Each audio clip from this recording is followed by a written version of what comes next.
I am not sitting next to her. Get this woman out of my sight right now." The words exploded through the first-class cabin before the aircraft door had even sealed shut. They hit like shattered glass, sharp and cutting, echoing off polished wood panels and cream leather seats that cost more than most people's cars. A champagne flute froze halfway to a businessman's lips. Someone's briefcase snapped shut too loudly. The gentle hum of the aircraft's auxiliary power seemed to hold its breath.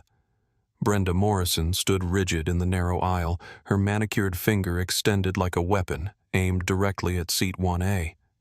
Her knuckles were white around the handle of a Hermes bag that could have paid for a year of college tuition. Her breathing came fast and shallow, the controlled fury of someone who had spent 48 years bending the world to her will through sheer volume and financial leverage. Her target sat calmly in the window seat, a paperback novel open in her lap. Victoria Hayes didn't look up immediately. She turned another page with deliberate slowness, her expression serene behind reading glasses that had seen better decades. A simple navy cardigan draped over her shoulders. Gray slacks, sensible flats, silver hair pulled back in a neat bun. No jewelry except a thin watch at her wrist that had stopped keeping perfect time years ago. To most observers, she appeared unremarkable, forgettable even. That was precisely the problem. Brenda's eyes swept over Victoria like a judge rendering verdict. The clothes, the posture, the absolute calm in the face of confrontation. Her lip curled with practiced disdain.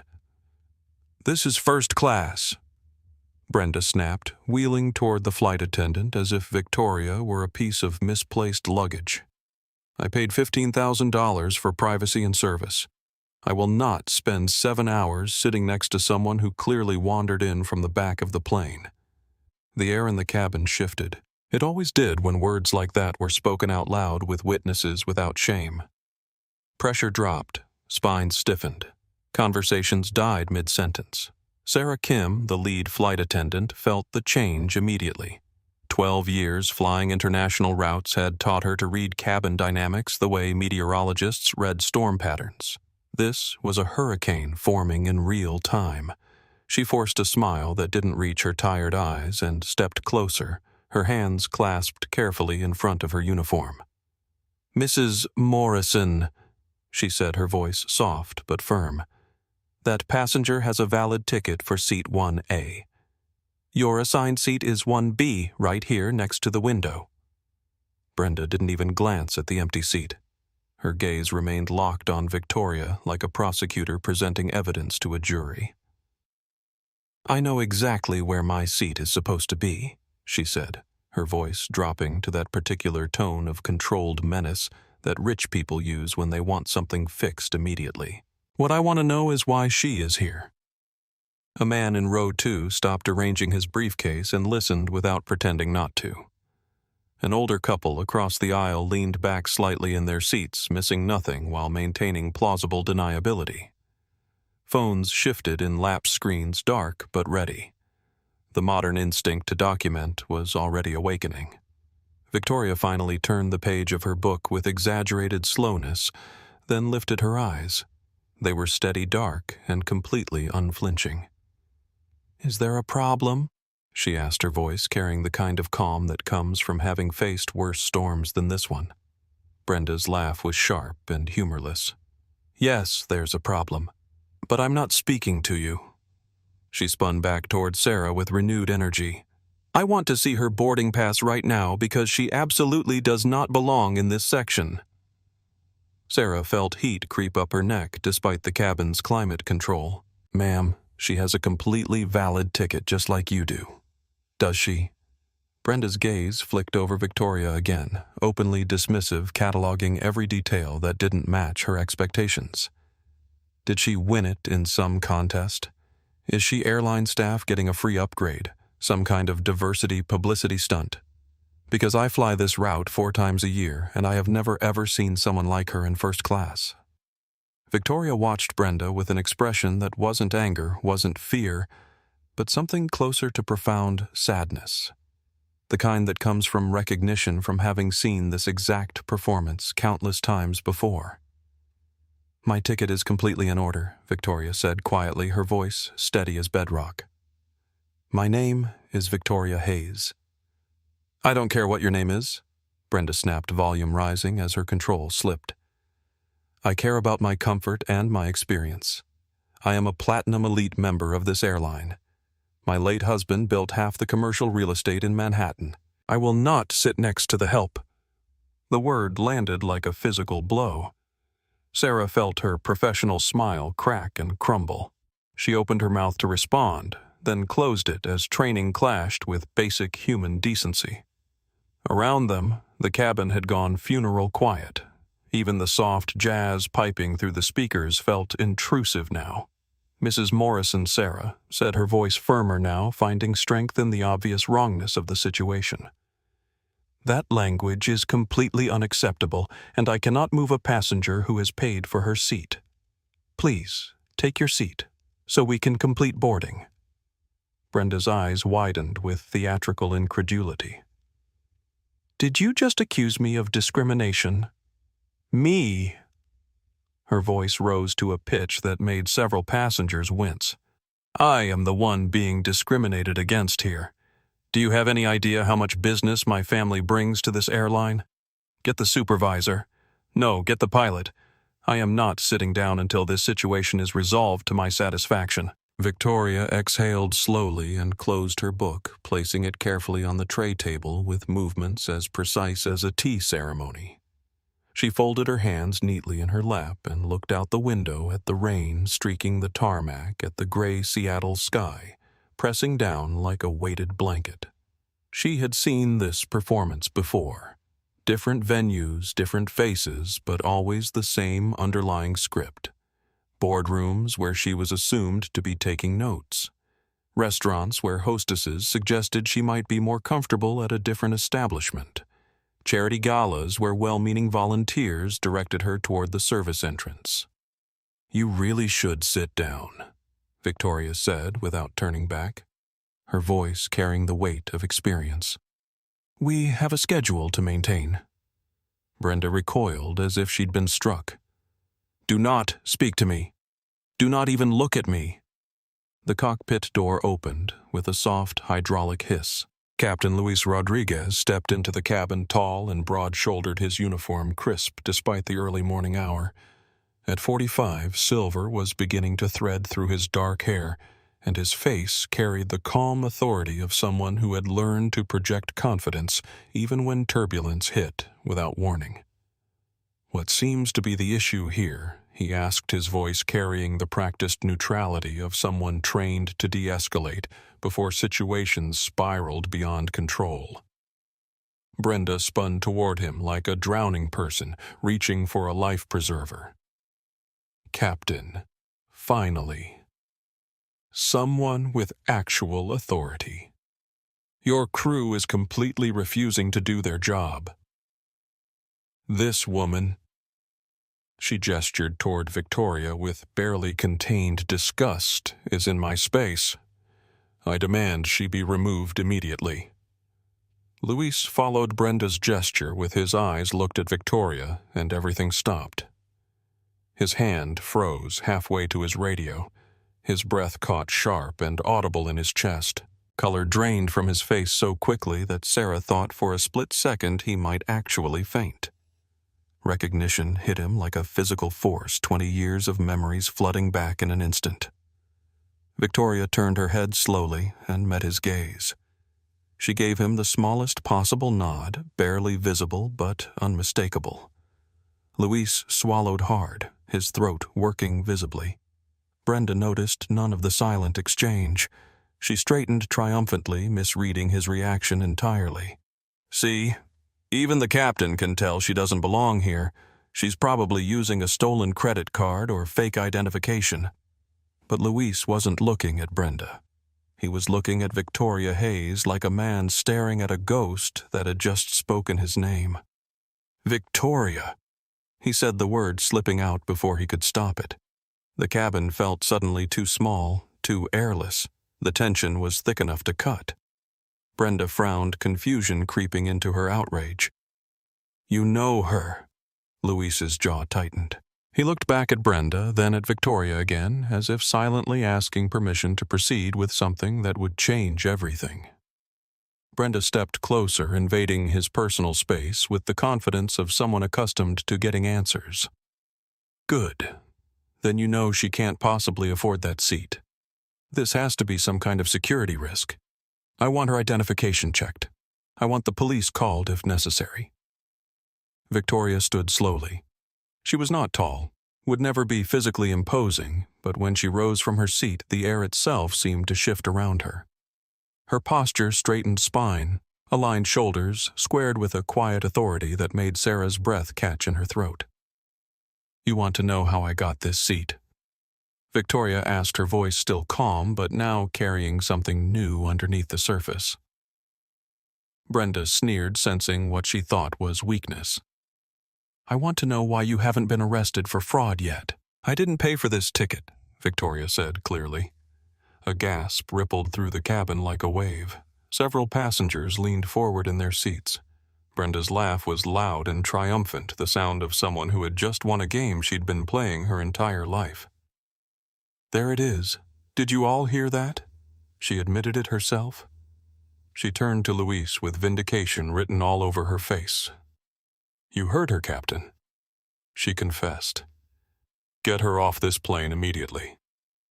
Luis closed his eyes for just a second, and when he opened them, something fundamental had shifted in his expression. "I didn't pay."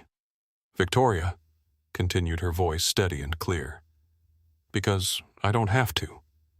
She reached into her cardigan pocket and withdrew something that made the overhead lights catch and gleam. Not plastic, but metal. Matte, black, heavy, substantial.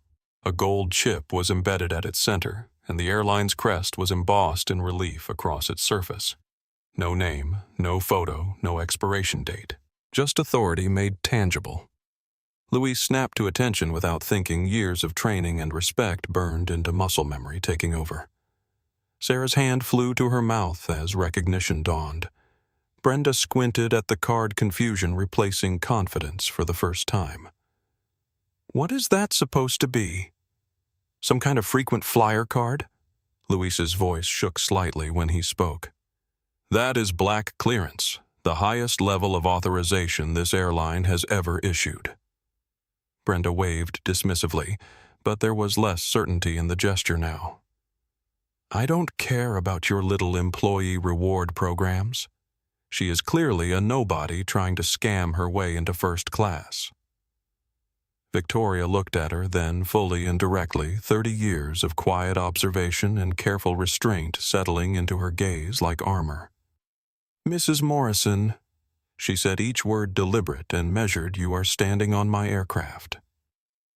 The cabin held its breath. The truth long buried under assumptions and appearances began to rise to the surface like air bubbles from the deep. Michael Torres, sitting in row 3, had been live-streaming his travel experience when the confrontation erupted.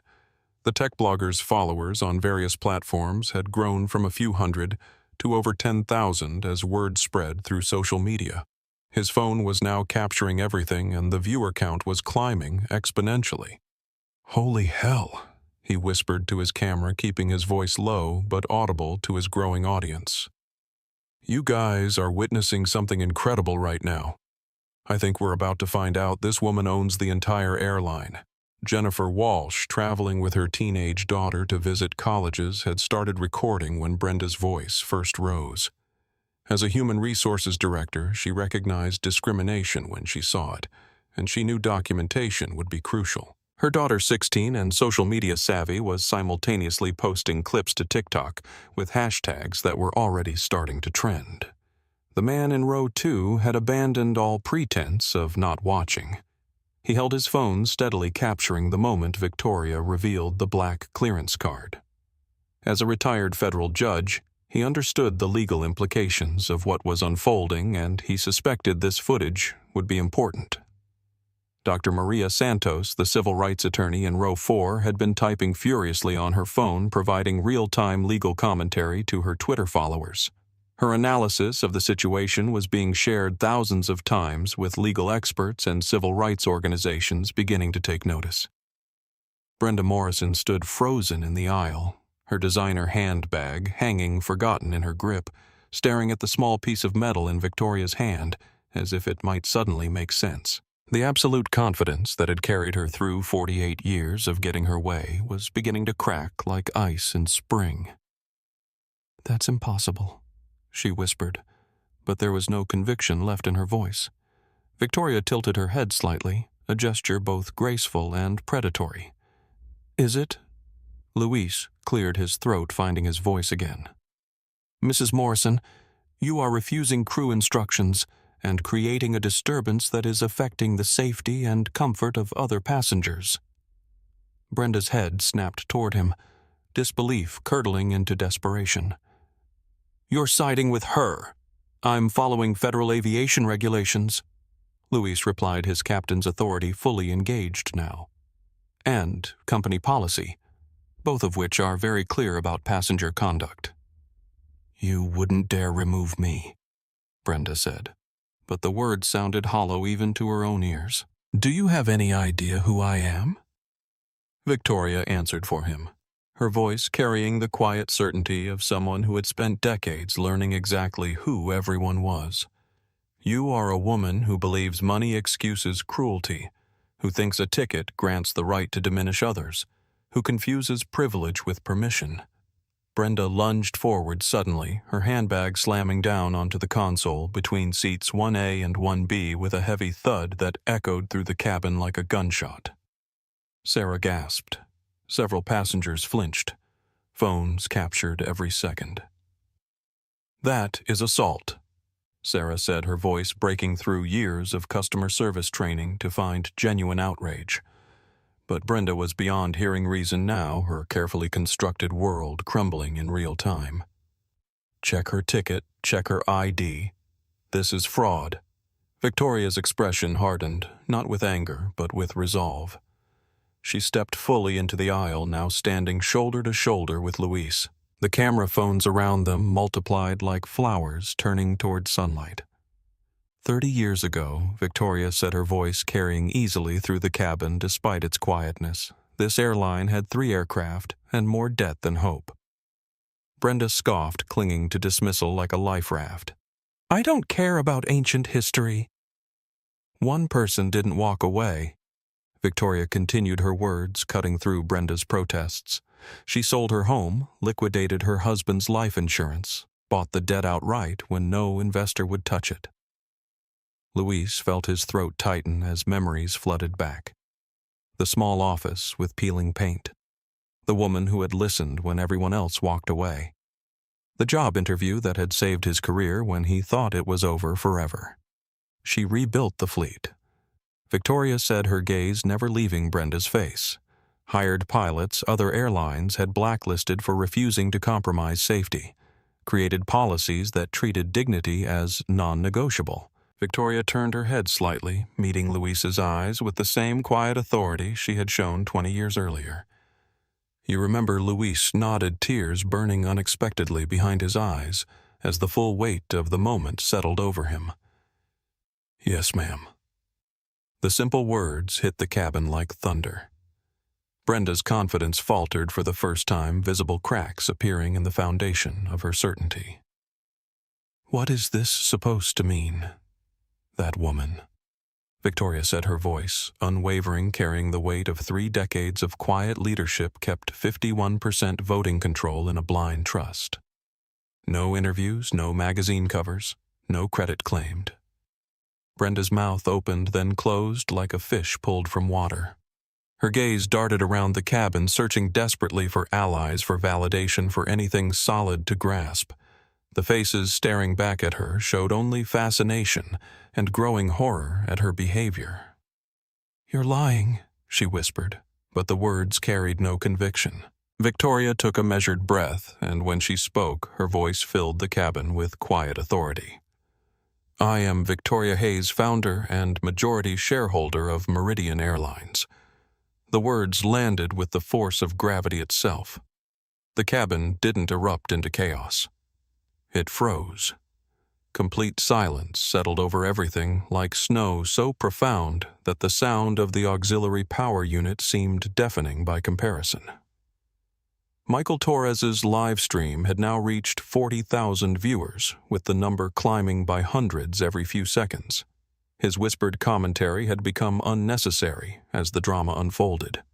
Chat messages were flowing so fast he couldn't read them, but he caught glimpses. "Oh my God, plot twist, she owns the airline." This is insane. Jennifer Walsh's teenage daughter had stopped posting to TikTok and was just staring mouth open. The hashtag Victoria Hayes was beginning to trend nationally as clips from multiple angles spread across every social platform simultaneously. Dr. Maria Santos had put down her phone entirely, her legal mind reeling at the implications. This wasn't just workplace discrimination. This was a public relations catastrophe unfolding in real time with perfect documentation and a victim who had the power to respond definitively. Brenda staggered backward half a step as if physically struck. "No," she said, her voice barely above a whisper. "You look like—" She couldn't finish the sentence. Like what Victoria asked softly, her tone inviting honesty for perhaps the first time in the encounter. Brenda swallowed hard, finally hearing her own words reflected back at her. "Like someone who doesn't belong." Victoria nodded slowly, sadly. "Exactly. That's why you felt safe saying what you said. You looked at me and saw your assumptions confirmed. Saw what you expected to see instead of what was there." Luis straightened to his full height, his voice steady and professional when he spoke. "Mrs. Morrison, per Federal Aviation Regulation 14, CFR 121.580 and company policy, you are being denied carriage on this flight." The legal language hit Brenda like cold water. "You can't do this. This is illegal." "It's completely legal," Luis replied calmly. "Passengers who threaten the order and safety of the aircraft can be removed at the captain's discretion." Brenda's hands shook as she reached for her phone, desperation evident in every movement. "I'm calling my lawyer right now. I'll sue this airline into bankruptcy." Victoria's smile was faint and didn't reach her eyes. "Before you do that, Mrs. Morrison, you might want to consider who underwrites the insurance policies for Morrison Properties." Brenda froze her phone halfway to her ear. "Those commercial liability policies," Victoria continued conversationally, "are quite comprehensive. They include specific clauses about conduct that reflects negatively on moral character. Those contracts come up for renewal next month." The color drained from Brenda's face as the implications crashed over her. Her phone slipped from suddenly nerveless fingers clattering against the cabin floor with a sound that seemed unnaturally loud. Luis picked up the interphone with practiced calm. "Ground control. This is Flight 447. We have a non-compliant passenger situation requiring immediate assistance for removal." "You can't," Brenda whispered, looking suddenly smaller, exposed. "You wouldn't." Victoria had already returned to her seat, buckling her seatbelt with the same careful precision she had shown with everything else. She picked up her book, and the gesture was dismissive, absolute final. "You are delaying my flight," she said simply. Heavy footsteps echoed on the jet bridge moments later. 2 airport security officers boarded their presence, filling the narrow cabin doorway. Sergeant David Connor, broad-shouldered and tired but alert, scanned the situation quickly. His experienced eyes moved from Luis to Sarah to Brenda, then settled briefly on Victoria. Recognition flickered across his face. He had worked airport security for 15 years and knew exactly who owned which aircraft. He nodded once respectfully. "Ma'am," he said to Brenda, his tone professional but brooking no argument. "You'll need to gather your belongings and come with us." Brenda straightened, clinging to the last scraps of her identity like armor. "Arrest her. She's impersonating a corporate executive. This is fraud." Sergeant Connor didn't even glance at Victoria. "Ma'am, the owner of this aircraft has asked you to leave. That's all the authority we need."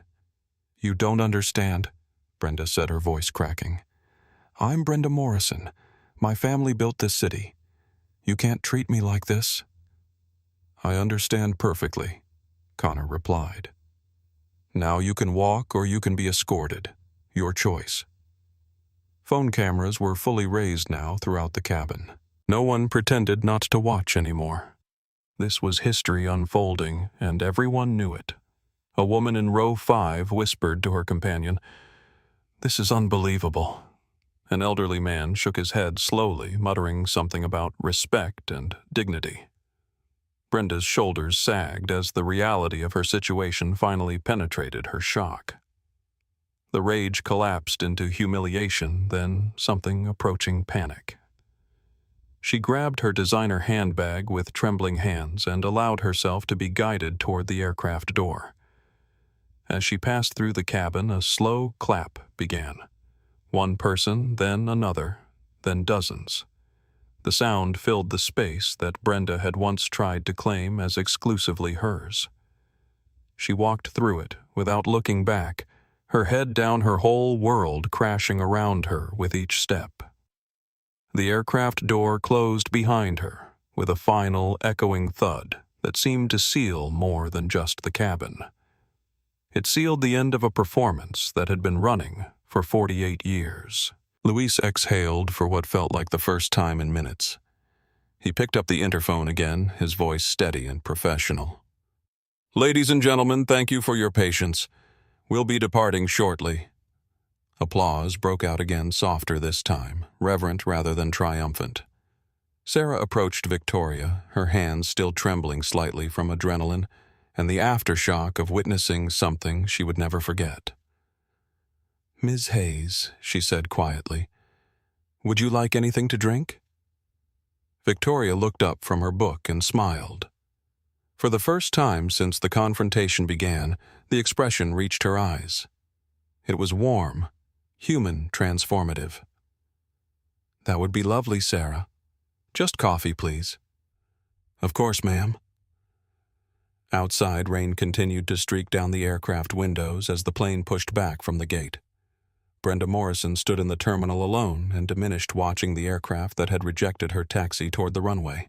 Her reflection in the terminal windows looked back at her like a stranger.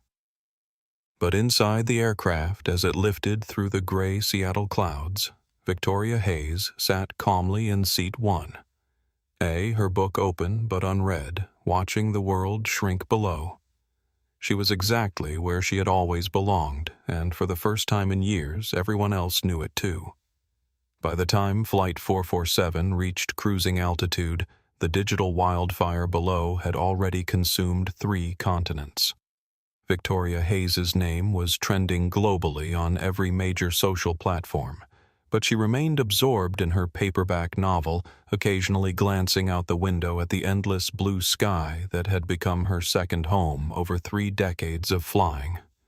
Her phone buzzed insistently in her cardigan pocket.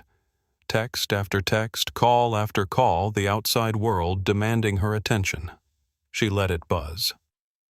Sarah Kim approached with a crystal glass of champagne despite Victoria having requested only coffee. "Compliments of the entire crew," Sarah said softly.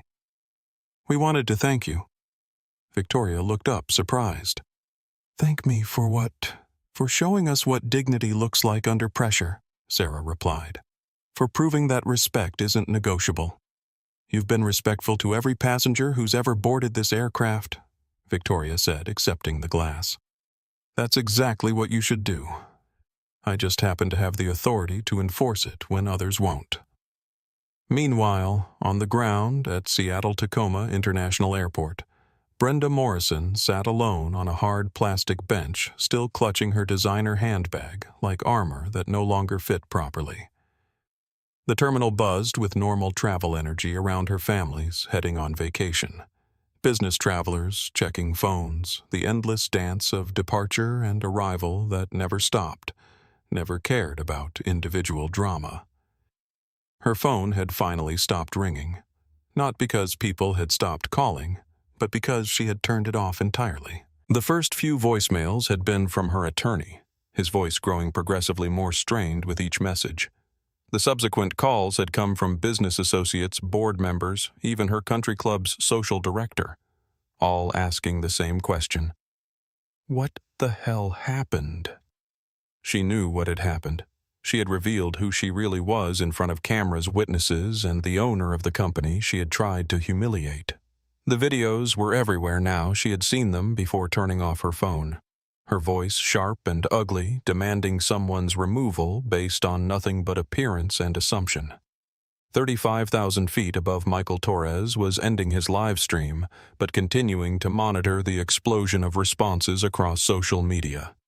His follower count had tripled in 2 hours. News outlets were reaching out for interview requests. The hashtag Victoria Hayes was trending alongside Dignity Matters and Know Who You're Insulting. "This is bigger than airline drama?" he whispered to his camera during his final sign-off. "This is about every time someone has been made to feel small because of how they look, where they come from, or who someone assumes they are. And it's about what happens when quiet power finally speaks up." Dr. Maria Santos had abandoned any pretense of doing other work. As a civil rights attorney, she understood the legal implications unfolding in real time. Discrimination cases usually played out in closed courtrooms with limited public attention. This one had been documented from every angle by dozens of witnesses, with the perpetrator making explicitly prejudicial statements that were now preserved forever in digital amber. In the cockpit, Luis Rodriguez maintained steady communication with air traffic control while processing the emotional weight of what had just transpired. His co-pilot, James Patterson, finally broke the professional silence. "Skip, can I ask what that was about? I've never seen you look like that." Luis considered how much to share, then decided the truth was simpler than any explanation he could construct.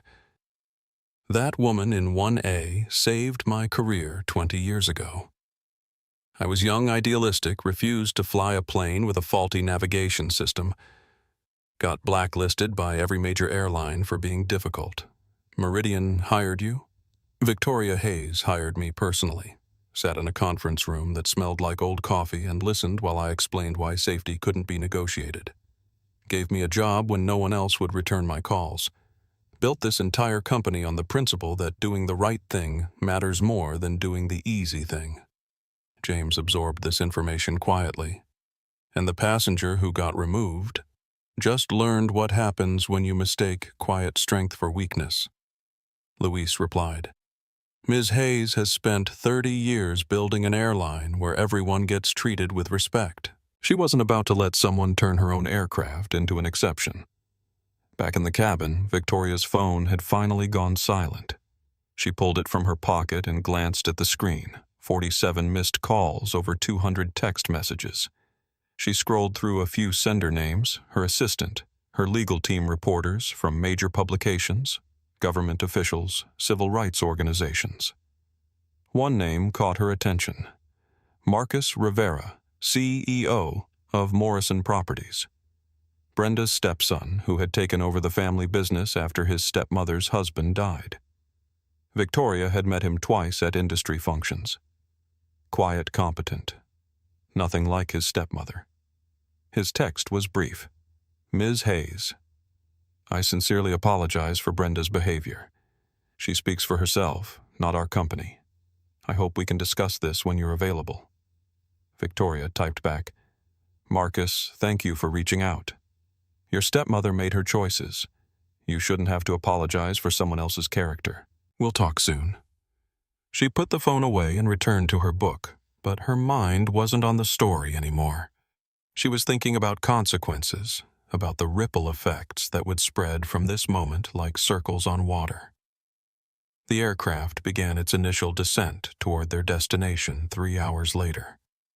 Victoria had finally finished her book and was looking out the window at the sprawling cityscape below when Sarah approached one more time. "Ms. Hayes, there are news crews waiting at the gate." Victoria nodded. "I expected as much. Would you like us to arrange alternative deplaning?" "No," Victoria said firmly. "I've been invisible long enough. It's time to answer some questions." as Flight 447 touched down smoothly on the runway. Passengers began gathering their belongings with the usual pre-arrival energy. But there was something different in the cabin's atmosphere, an electric sense that they had all been part of something significant. The aircraft rolled to a stop at the gate, and Victoria Hayes prepared to step off her own plane and into a conversation the entire world was waiting to hear. 26 years earlier, Victoria Hayes sat across from a loan officer whose nameplate read Robert Sterling in brass letters that caught the fluorescent light like a warning. The Commerce National Bank office smelled of carpet cleaner and disappointment, decorated with motivational posters that somehow made the rejection feel more personal. Mrs. Hayes Roberts said, not looking up from her application, "I have to be frank with you. This request is highly unusual." Victoria kept her hands folded in her lap, wedding ring still feeling foreign after 3 months of marriage. James had insisted she use his name for the business loan, thinking it might help. They were both learning how naive that assumption had been. Unusual how she asked, though she already knew the answer. A woman wanting to purchase a failing airline. Robert finally looked at her, his expression mixing condescension with genuine bewilderment. With no experience in aviation management, using life insurance money from a recent accident, he shook his head slowly. "I just don't see how we can justify this level of risk." Victoria had heard variations of this conversation 6 times in the past month. Different banks, different loan officers, same underlying message. People like you don't own airlines. "Mr. Sterling," she said carefully, "I have a master's in business administration from Stanford, 15 years of experience in logistics management, and a comprehensive business plan that your own analysis department called remarkably thorough. What additional qualifications would make this less risky?" Robert shuffled papers unnecessarily. "Well, it's not just qualifications. It's practical considerations. The aviation industry is extremely demanding, highly regulated. These aren't businesses you can run from home between other responsibilities. Other responsibilities? You know, family obligations. Women often find that business ownership conflicts with..." He gestured vaguely, as if the rest of the sentence was too obvious to speak aloud. Victoria felt something harden in her chest, crystallizing into resolve. She had buried her husband 3 months earlier after a drunk driver ran a red light. The life insurance settlement sat in her bank account like a monument to shattered plans and unfinished dreams. James had been the dreamer. She had been the practical one. Now she was both. "Mr. Sterling," she said, leaning forward slightly, "my husband died believing we could build something better than what exists, something that treats people with dignity regardless of who they are or what they look like. I'm going to honor that vision with or without your bank's support. Mrs. Hayes, I understand grief can make people want to take dramatic action, but this isn't grief." Victoria interrupted, her voice steady as bedrock. "This is business. Good business, and you're making a mistake." She gathered her papers, stood, and walked out of Commerce National Bank for the last time. By the end of the week, she had liquidated every asset she and James had accumulated, sold their house, cashed out retirement accounts, and bought the debt of Meridian Airlines outright. The company she purchased consisted of 3 aging aircraft, 47 employees, and enough debt to sink a considerably larger operation. The previous owner, Frank Morrison, Brenda's father-in-law, had built his fortune in real estate and treated the airline like an expensive hobby that had stopped being fun. Victoria's first day as owner was spent in a hangar that smelled of jet fuel and broken dreams. The maintenance crew looked at her with barely concealed skepticism. The pilots acted like they were already planning their exit strategies. The flight attendants whispered among themselves about how long they thought the new owner would last. She called everyone together in the largest hangar standing beneath the wing of a Boeing 737 that had seen better decades. "I know what you're thinking," she began, her voice carrying clearly in the cavernous space. "You're wondering who this woman is, and how long before she realizes she's made a terrible mistake." Uncomfortable laughter rippled through the group. You're wondering if your jobs are safe, if your benefits will continue, if this company will still exist next month. Victoria paused, making eye contact with as many faces as she could. I'm here to answer those questions. She pulled out a sheet of paper, her entire business plan condensed to one page of commitments. First, no layoffs for the first year regardless of financial pressure. Second, safety is non-negotiable, even if it costs us money. Third, every employee gets treated with respect, and every passenger gets treated like they belong here. A maintenance supervisor named Joe raised his hand. What if we can't make money with those rules? Victoria smiled. Then we'll figure out how to change the business, not the rules. That was where Luis Rodriguez came in 6 months later.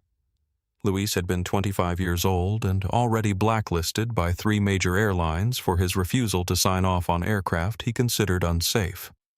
His reputation in the industry was difficult, inflexible, and too idealistic for commercial aviation.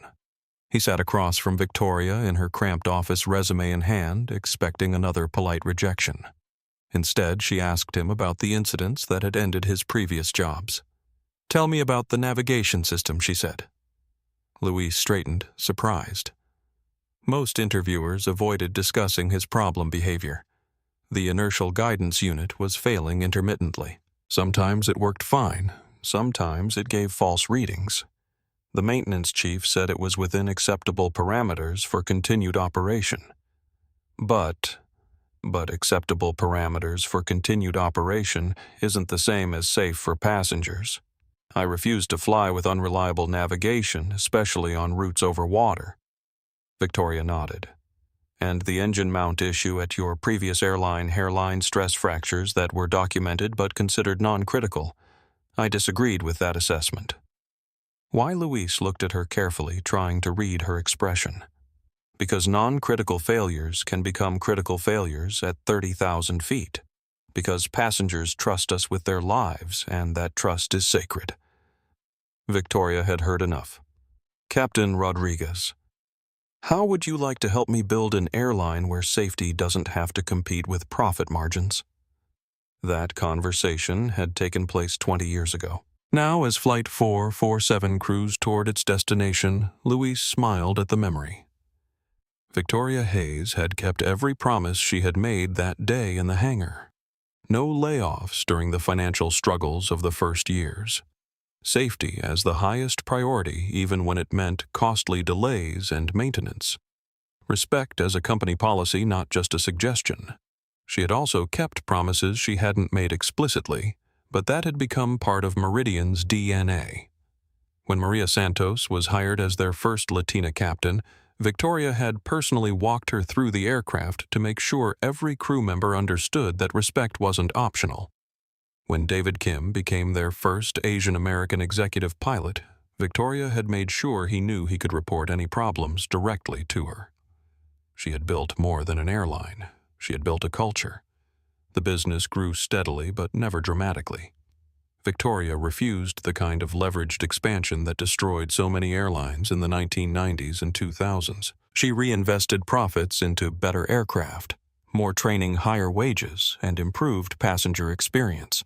When other airlines cut services to maximize quarterly earnings, Meridian maintained standards that cost money but built loyalty. By 2010, Meridian Airlines had grown to 47 aircraft, over 3,000 employees, and a reputation as the airline that treated everyone like first-class passengers. Industry analysts called it a niche strategy that couldn't scale. Victoria called it the only strategy that mattered. She had faced discrimination throughout those decades, but it had evolved from the overt rejections of her early years to more subtle forms. Meetings where her ideas were credited to male colleagues. Industry conferences where she was introduced as James Hayes's widow rather than Meridian's CEO. Charity events where organizers assumed she was there in a support role rather than as a major donor. Each incident had taught her something about power, visibility, and the strategic value of being underestimated. She learned to use assumptions as camouflage to let people reveal their prejudices before revealing her authority. It was a survival strategy that worked brilliantly in business, but exacted a personal cost she rarely acknowledged. The incident with Brenda Morrison wasn't the first time someone had questioned her presence in first class. It happened regularly enough that Victoria had developed standard responses: show the ticket, calmly ignore the looks, let the assumptions pass without correction. She had trained herself to be invisible in plain sight. But something had been different this morning. Maybe it was the sheer arrogance of Brenda's demands. Maybe it was the presence of cameras that would preserve the moment forever. Maybe it was simply that Victoria Hayes had grown tired of being invisible on her own aircraft. The first domino fell while Brenda Morrison was still sitting on the airport bench, staring at her reflection in the black screen of her silenced phone. She didn't know that Marcus Rivera, her stepson and CEO of Morrison Properties, was in an emergency board meeting 3,000 miles away, watching the viral video for the 7th time with the company's entire executive team. "How bad is this?" asked Jennifer Martinez, the company's legal counsel, her fingers already flying across her laptop as she researched liability implications. Marcus paused the video. At the moment, Brenda slammed her handbag down on the aircraft console. "Legally, we might be able to contain it since she wasn't representing the company. Financially, we're about to find out who our insurance carriers really are." "What do you mean?" asked the CFO, David Park. "Victoria Hayes owns Meridian Airlines, but her investment portfolio through Blackstone Capital includes significant stakes in Pinnacle Insurance Group and Metropolitan Underwriters. Between those two companies, they handle about 60% of our commercial liability coverage." The room went silent as the implications sank in. "Our policies are up for renewal in 4 weeks, Jennifer said quietly. "And behavior clauses are standard in commercial insurance now," Marcus replied, reaching for his phone. "I need to call her immediately." But Victoria Hayes wasn't answering her phone. She was 35,000 feet above the Pacific, strategically unreachable, while her team implemented a response plan they had hoped never to use. Elena Vasquez sat in Meridian's corporate headquarters, managing what could only be described as controlled chaos. The main conference room had been converted into a war room with multiple screens showing social media feeds, news coverage, and real-time analytics. Update Elena said to her assembled team. "Video has been viewed over 2 million times across all platforms," reported David Chen, head of digital communications. Hashtag Victoria Hayes is trending in 8 countries. News coverage is universally positive for us, universally negative for Morrison. Legal implications. Clean, said attorney Rachel Goldman. Morrison made discriminatory statements in front of multiple witnesses, was removed for disruptive behavior under federal aviation regulations, and was never subjected to anything beyond standard enforcement procedures. If anything, we exercised unusual restraint. Back at the airport, Brenda finally turned her phone back on. The barrage of notifications crashed over her like a digital tsunami. Missed calls from her attorney, her accountant, board members from 3 different charity organizations, her social circle, and dozens of reporters whose numbers she didn't recognize. She listened to the first voicemail from her attorney, Thomas Brennan. "Brenda, call me immediately. The video is everywhere, and we need to discuss immediate damage control. Do not speak to any reporters. Do not post anything on social media. Call me now." The third message, left 20 minutes ago, was barely controlled. "Panic, Brenda. I've been contacted by representatives from Victoria Hayes. They want to schedule a call about your insurance coverage. This is serious. Whatever you're doing, stop and call me immediately." Brenda's hands shook as she dialed his number. "Thomas." "It's Brenda. I just got your messages. What's happening?" "What's happening is that you decided to commit career suicide on camera," Thomas said without preamble. "Brenda, do you understand who Victoria Hayes is? Some woman who owns an airline. Some woman who owns significant stakes in the companies that insure your business, your properties, and your liability exposure. Some woman who can destroy you financially without breaking a single law." Brenda felt the blood drain from her face. "That's not possible. It's not only possible, it's happening right now. Pinnacle Insurance is reviewing your commercial liability policy. Metropolitan is reviewing your directors' and officers' coverage. Those policies have morality clauses that specifically address conduct that reflects negatively on character and judgment. But I wasn't representing the company, Brenda. You screamed at a black woman in first class and demanded her removal based on racial assumptions. It doesn't matter what company you were representing, it matters what kind of person you revealed yourself to be. The truth was hitting Brenda in waves, each realization worse than the last. Can they really cancel my insurance? They can refuse to renew it. And in the current market, if Pinnacle and Metropolitan decline renewal, good luck finding replacement coverage at anything approaching reasonable rates. 3 hours later, Marcus Rivera's call finally went through to Victoria Hayes. She was in the airport VIP lounge preparing for the press conference that would define the next phase of her career. Ms. Hayes, this is Marcus Rivera. I believe you know why I'm calling. I do, Victoria replied. How are you, Marcus?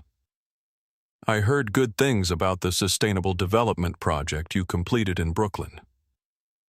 Marcus was surprised by her calm, personal tone. He had expected corporate warfare. Instead, he was getting a conversation. Thank you. Ms. Hayes, I need to address what happened today. You don't need to apologize for your stepmother's behavior, Victoria said. Adults are responsible for their own choices. I appreciate that, but I'm calling about the business implications.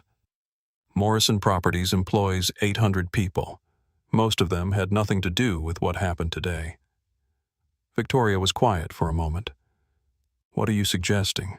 I'm suggesting that whatever consequences Brenda faces personally, they don't have to destroy the livelihoods of people who had no role in her decisions. Marcus, I'm not trying to destroy anyone's livelihood. I'm simply not going to subsidize discrimination by providing insurance coverage to people who demonstrate that kind of judgment. What if Brenda was no longer involved in the company? Another pause. Victoria was considering something Marcus couldn't see. What does your board structure look like? Brenda holds 30% voting shares inherited from my father. I hold 40%. The remaining 30% is distributed among other family members and employees. And if her shares were diluted or transferred, the company could continue operating exactly as it has, but with different leadership oversight. Victoria made her decision. Marcus, I'm going to give you 48 hours to restructure your ownership and leadership in a way that removes Brenda from any operational or strategic role. If you can do that, and if the company commits to diversity and inclusion policies that actually matter, then the insurance situation becomes much more manageable. And if we can't, then you'll discover what market rates look like for companies associated with documented discrimination, Victoria replied. Marcus, I don't want to hurt innocent people, but I also won't pretend that what happened today was acceptable. After the call ended, Marcus stared at his phone for a long moment, then called an emergency board meeting. Brenda's behavior had just forced the family to choose between her and the business that employed hundreds of people. The choice was easier than it should have been. By the time Victoria Hayes stepped up to the podium for her press conference, 6 hours later, Brenda Morrison had already been removed from all operational roles at Morrison Properties. Her ownership stake had been bought out by the company at fair market value. Her board positions with 3 charities had been terminated, and her membership at the Manhattan Country Club was under formal review. She sat alone in a hotel room she had paid for with her last functioning credit card, watching Victoria Hayes address a room full of reporters with the same quiet authority she had shown on the airplane. The press conference lasted exactly 47 minutes, but Victoria Hayes knew its effects would ripple outward for years. She stood behind the podium with the same calm presence she had maintained throughout the flight, fielding questions with the precision of someone who had spent 30 years thinking carefully about every word. Ms. Hayes called out a reporter from CNN. You've built a successful airline while maintaining relative anonymity. Why reveal yourself now? Victoria considered the question, her hands resting lightly on the podium. Because anonymity becomes complicity when it allows discrimination to flourish unchallenged. I've spent 3 decades proving that businesses can succeed while treating everyone with dignity. Today seemed like the right time to make that philosophy more visible. What changes do you plan to implement industry-wide? We're launching the Meridian Standard Victoria, announced, revealing the initiative her team had been developing for months. It's a comprehensive framework for eliminating bias in transportation services. Real-time reporting systems, mandatory bias training, clear accountability measures, and transparent consequences for discriminatory behavior. She gestured to Elena, who distributed information packets to the assembled journalists. The standard will be implemented across all Meridian operations within 60 days. We're also making it freely available to any transportation company committed to meaningful change. Airlines, bus companies, cruise lines, ride-share services, anyone who wants to prove that respect is standard operating procedure. The questions continued for another 20 minutes, covering implementation timelines, legal frameworks, and industry resistance. Victoria answered each one with the measured confidence of someone who had been thinking about these solutions for decades. Finally, a young reporter from a digital news outlet asked the question. Victoria had been waiting for Ms. Hayes. "What do you want people to remember about today?" Victoria stepped slightly closer to the microphones, her voice carrying the weight of personal experience. "I want them to remember that assumptions are dangerous, that dignity isn't determined by appearance, wealth, or social status, and that real power isn't about silencing others, it's about amplifying voices that deserve to be heard." She paused, looking directly into the cameras that would carry her words around the world. "Most importantly, I want people to understand that change doesn't require dramatic gestures or viral moments. It requires consistent choices day after day to treat every human being as worthy of respect. That's not revolutionary. It's basic decency. But apparently, basic decency is revolutionary enough." As Victoria left the podium, Elena handed her a tablet showing real-time analytics. The Meridian Standard announcement was trending globally. Transportation companies across 6 countries were already requesting information about implementation. Civil rights organizations were offering partnerships. Government officials were scheduling meetings to discuss federal policy implications. Ma'am Elena said quietly, "We've received over 300 media requests in the last hour, including interview requests from 60 Minutes Good Morning America and the BBC." Victoria nodded. "Schedule them strategically. I want to reach the broadest possible audience, but the message needs to stay consistent. This isn't about personal vindication. It's about building infrastructure for change." 6 months after the incident, Victoria received an unexpected visitor at her office. Marcus Rivera had requested the meeting through official channels, but she was surprised when he arrived with a portfolio under his arm and genuine remorse in his eyes. "Ms. Hayes, thank you for seeing me," Marcus said, settling into the chair across from her desk. "I wanted to update you on Morrison Properties and discuss a proposal." Victoria gestured for him to continue. "Since restructuring the company, we've implemented comprehensive diversity and inclusion policies. Mandatory bias training for all employees, diverse hiring practices, community outreach programs. We've also partnered with local organizations to provide affordable housing in neighborhoods where people of color have been historically excluded." "That's excellent progress," Victoria said. "How are the insurance situations working out?" Marcus smiled ruefully. "Expensive lesson learned, but manageable. The new policies actually cost less than the old ones because our risk profile improved with better management practices." He opened his portfolio and pulled out a thick document. "Which brings me to my proposal. We want to establish the Hayes Foundation for Transportation Equity, a $50 million endowment focused on eliminating bias across all forms of public and private transportation." Victoria raised an eyebrow. "Why involve my name?" "Because you've proven that business success and social justice aren't mutually exclusive," Marcus replied. And because the Foundation's work should be associated with someone who understands both the moral imperative and the practical implementation of change. Victoria reviewed the proposal quietly. The Foundation would fund research, training, technology development, and legal support for discrimination victims. It would work with companies willing to change and hold accountable those that refused. Marcus, this is thoughtful and comprehensive. But why are you doing this? Honestly, because watching my stepmother's behavior made me realize how much injustice I'd been willing to tolerate as long as it didn't affect me personally. This is how I make amends for 30 years of looking the other way. Victoria closed the folder and looked at him directly. I accept your proposal with one modification. The Foundation should be called the Transportation Equity Initiative. This work is bigger than any individual name. As Marcus prepared to leave, Victoria walked him to the door. How is Brenda doing? Marcus hesitated. She's struggling. Lost most of her social circle dealing with significant financial pressures.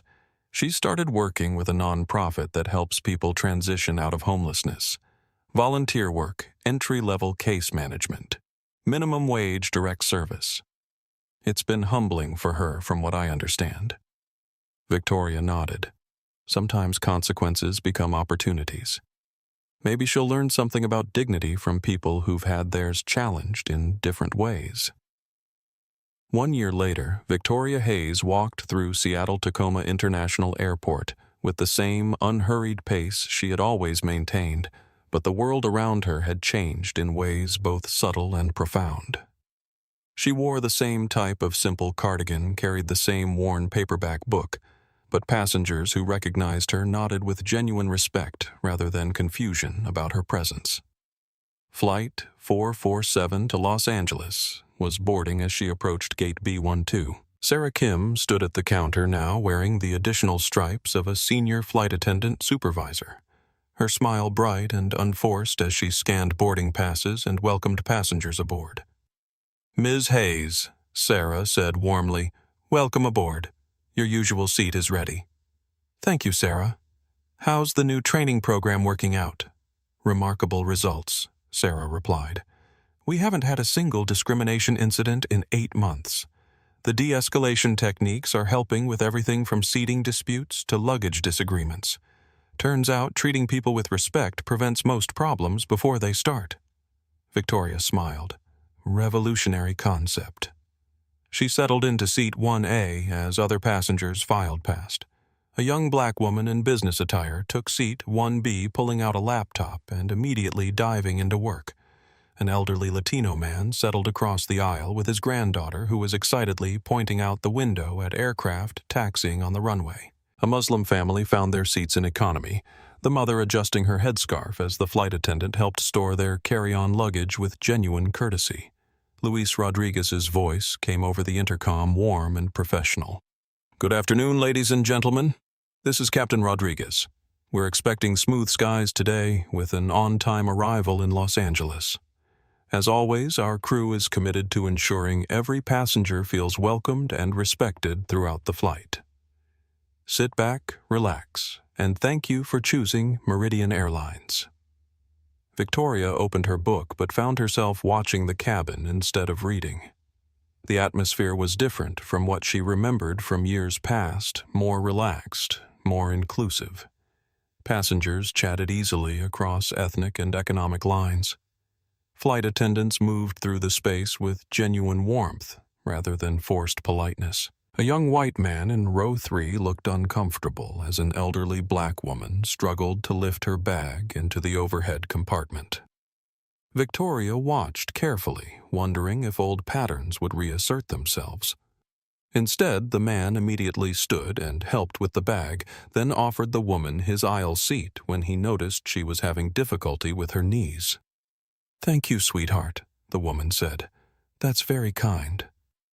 My grandmother has arthritis too, he replied. I know how hard those middle seats can be. They switched seats without drama, without resentment, with simple human kindness. Victoria felt something loosen in her chest that she hadn't realized was still tightly wound. Her phone buzzed with a text from Elena Foundation report is ready for your review. Transportation Equity Initiative now working with 347 companies across 23 countries. Discrimination incidents down 67% where the standard has been fully implemented. Another text, this one from Marcus Rivera. Brenda finished her case management certification program. She's asked if she can schedule a meeting with you. No pressure, just wanted you to know.